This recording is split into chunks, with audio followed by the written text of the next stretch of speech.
काय असते सर्वसामान्य माणसांच्या सुखाची व्याख्या? आपल्या माणसांच्या चेहऱ्यावरचं समाधान, आपल्या माणसांच्या भावनांची जपणूक, त्यांना हवं असलेलं त्यांच्या पदरात टाकणं, हेच तर खरं सुख. आपल्यासोबत एका छताखाली राहणाऱ्या आपल्या माणसांचा आनंद, हेच तर आपल्या आयुष्याचं सार्थक. कोण देतं हे सारं काही आपल्याला? ती असते आपल्या जिव्हाळ्याची वास्तू, आपलं घर.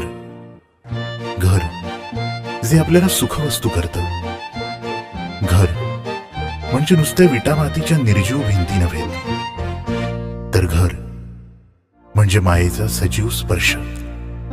आईच्या चेहऱ्यावर समाधानाचा भाव देणारं देवघर, बाबांना चहाचा घोट घेत पेपर वाचायला हवेशीर बाल्कनी, सहचारिणीसाठी हक्काची स्वयंपाक खोली, तुमच्या लेकराच्या चिमुकल्या पायांखाली मखमली गवत. अशी असते आपली वास्तू.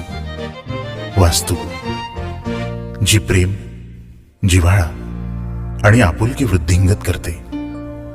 वास्तू जी तथास्तु म्हणते.